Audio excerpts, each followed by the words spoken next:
It feels like no matter how much we learn about the JFK assassination, there's always another layer, another question, something we still just don't know. Yeah, you're right. It's one of those events in history, I guess you could say, that just stays with us, and it makes you think about how much we need to understand the past, those big moments that change things and all the forces at work behind the scenes. And speaking of things coming to light, you've probably heard about this by now, but President Trump just ordered the release of a huge batch of documents related to the assassination, like over 31,000 pages from the National Archives.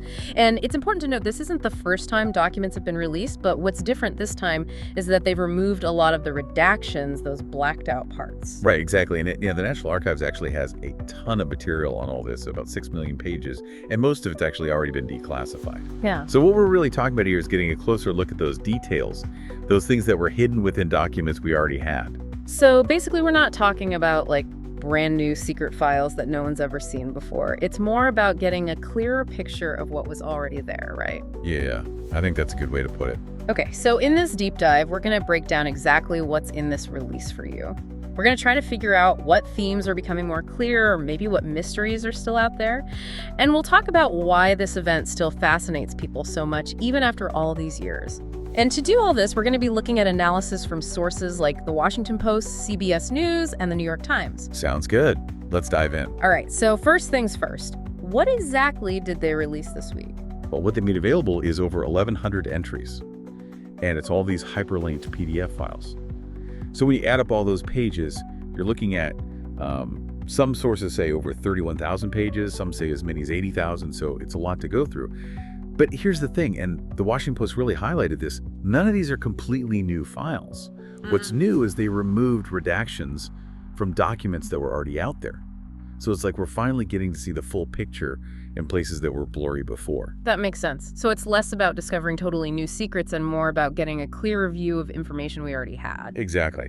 And if you're thinking, hey, I want to check this out myself, there's a really cool resource online, the Mary Farrell Foundation website. The Mary Farrell was like a legal secretary, but she became a super important researcher on the assassination early on. And her foundation made this website that's actually pretty easy to use. You can search through all these documents. It's a great tool. Awesome. I'll have to check that out. So now that we've got all these newly unredacted files, what are the experts saying about them? What's got them excited? Well, there are a few different reactions. Rex Bradford, who's the president of that Mary Farrell Foundation, he sees these releases as part of a process, like we're slowly uncovering more and more of the story. He even called it an unpeeling of history. And that makes sense because this all happened during the Cold War, a time when everyone was keeping secrets. Yeah, each redaction that gets removed could give us a new glimpse into that whole Cold War world. That's right. Now, Jefferson Morley, who's the vice president of the foundation, he's got some specific questions he's hoping these documents will answer. He's interested in whether there's more evidence that JFK didn't really trust the CIA. Also, he wants to know more about what they knew about Lee Harvey Oswald when he was in Mexico City. And he's hoping to find out more about any propaganda stuff that might have involved Oswald before or after the assassination. He called this release an encouraging start. It's interesting that you mention JFK's relationship with the CIA and Oswald in Mexico City. Those seem to be the big things that always come up when we talk about the assassination. And actually, a White House spokesperson even said that people would be truly shocked by what's in these documents. Yeah, Harrison Fields definitely got people's attention with that comment. Yeah. But when you look at what people who've studied this for years are saying, it's a little more complicated. Philip Shannon, who wrote A Cruel and Shocking Act, he's actually gone through a lot of these unredacted files. And he said he hasn't found anything that totally changes how he sees the assassination. He points out that there's just so much material, so many names and code words, and it's tough to compare the old versions with the new ones. He says that to really dig into this stuff, it's going to take time, serious research. So it doesn't sound like we should expect any huge revelations that just flip everything on its head. It's more about the details. Yeah, it seems like it. Now, another expert, David Barrett, who's a political science professor at Villanova University, he said this release was actually the most useful one so far for him. He said that now that some of the redactions are gone, he can finally understand who they were talking about in certain documents, especially ones about the CIA in Cuba. So that's an example of how these unredacted files can really clear things up for researchers.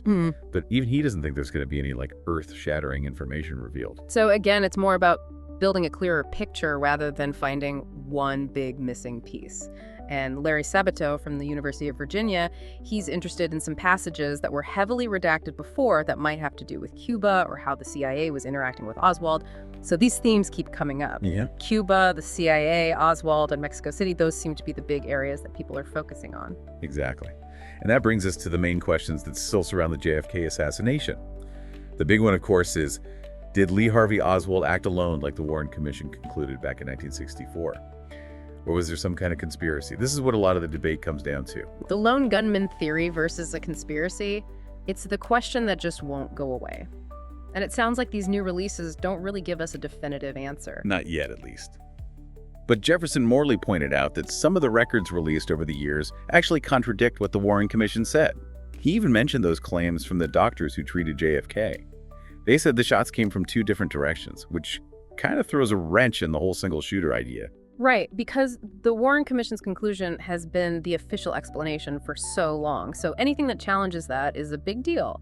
Then there's the whole thing about Oswald in Mexico City. We know he talked to Cuban and Russian officials there. There were even reports that he straight up said he wanted to kill JFK at the Cuban embassy, and the US government was watching him the whole time. So the question is, do these new documents reveal anything else about who he might have been talking to or whether anyone was helping him? Yeah, it's not just about whether he pulled the trigger. It's about whether anyone else knew about it or helped him. Which brings us to the role of the CIA and the FBI. Do they have more information about what Oswald was up to than they let on?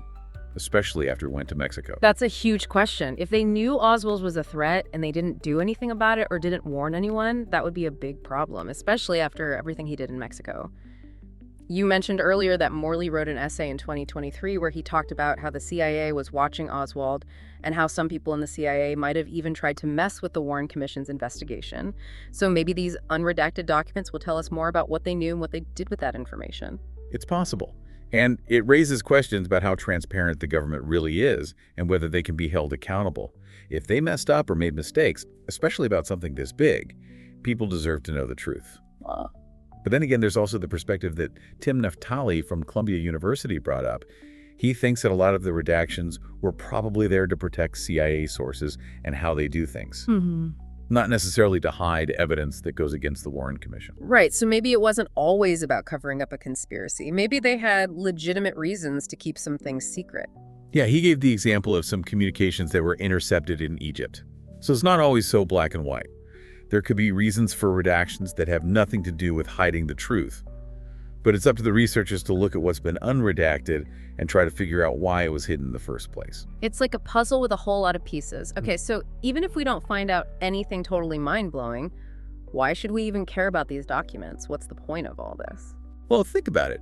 People are still so interested in the JFK assassination, even though it happened decades ago. It shows that we want transparency. We want to understand what happened during these big historical moments, especially one that had such a big impact on the country.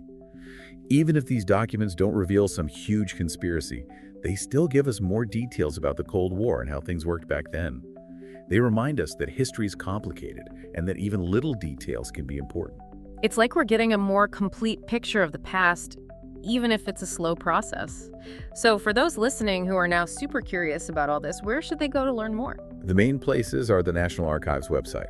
That's where the documents are. And then there's that Mary Farrell Foundation website we talked about. They've got better search tools and more context. You can find links to both in the show notes.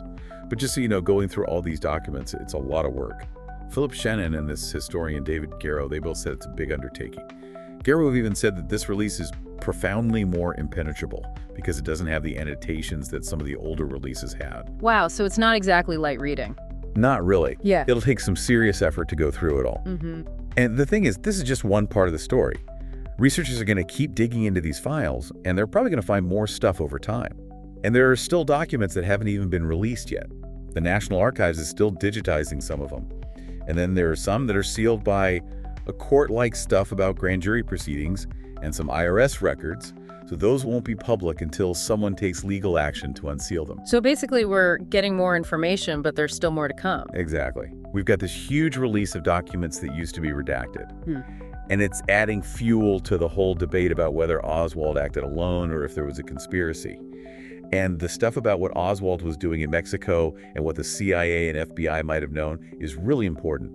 But even though there haven't been any shocking discoveries, these new details are really valuable for anyone who wants to understand this event as best as they can. So, with all the information that's been released about the JFK assassination over the years, and now this new batch of unredacted material, it makes you wonder, why are we still so fascinated by this?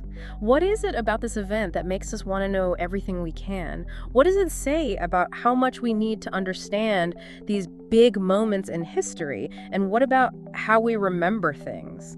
How does that change when we learn new things about events that have had such a huge impact on us? These are all things to think about, especially if you're thinking about diving into these documents yourself. I think you've hit the nail on the head. It's a question that goes beyond just the JFK assassination. It's about how we grapple with the past and how we try to make sense of it all. Exactly. It's about piecing together the puzzle, even if we know we might never have all the pieces.